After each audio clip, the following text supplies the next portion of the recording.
Ay gandang umaga po sa inyo lahat mga katubo. Muli po nagbabalik si Jaime Plumber TV para sa ating panibagong shoot na video.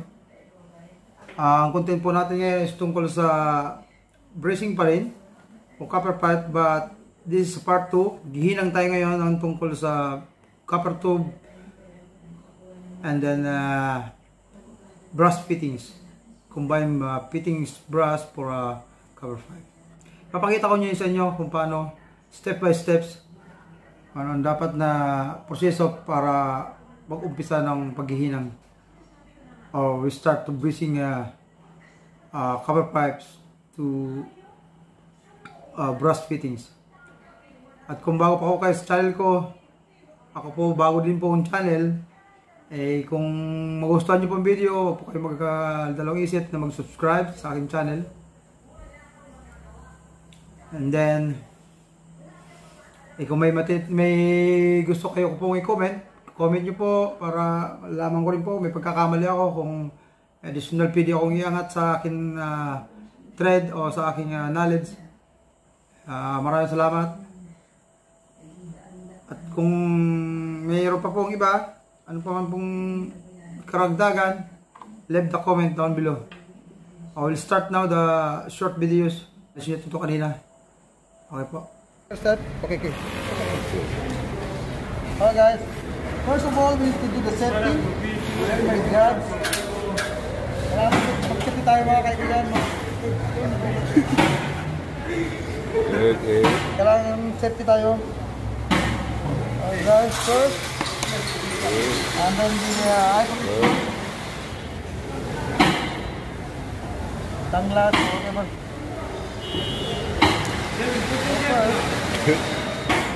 Mas man this one. Hey, look your video. Yeah. In this part, look what I'm doing. Yeah. Oh. To clean the brass socket. Okay. First, second this one. The pipe.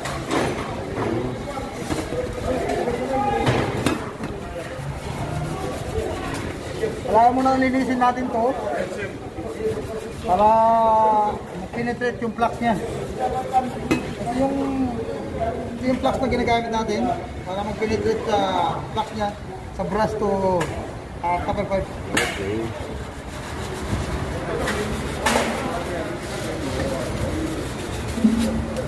Alright, now let's proceed to the flux.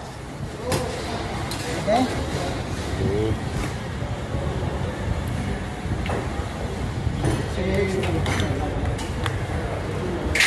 Put the flux first. You apply the flux first inside the brass fittings. Make sure mga kaibigan, huwag natin damihan ng flux. Tamang-tama lang. Kasi dyan din nagkakaproblema. Sometimes hindi na nagkaano siya. Pinagdikit ko and then overflowing. Marami. The next supply is the pipe. The pipe there too. Same time.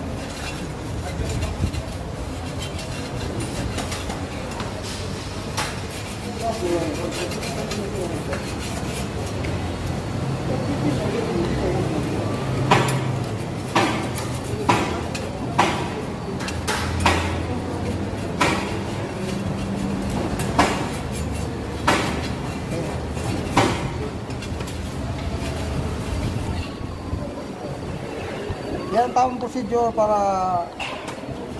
magkaroon ng connection ng brass saka copper.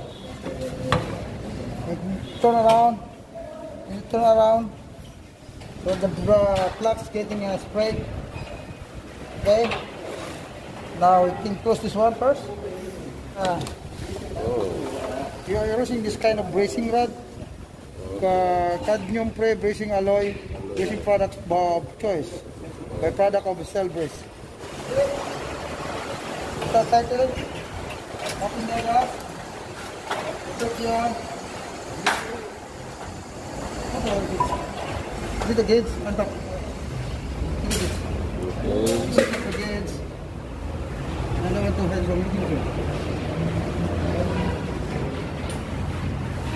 The gauge for that. Okay.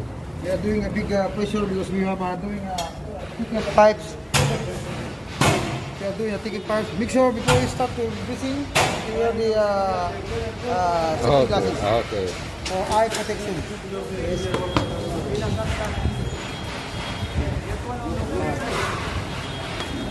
Okay. Do it. Start. Okay.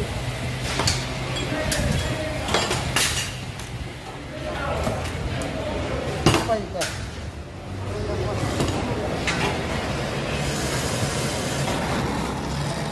Going to make a show of this first.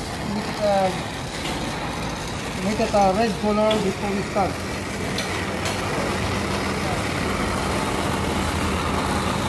Kailangan natin matubo. Kailangan natin makatubo na pag malakas masyado. Minsan natutunaw itong brass.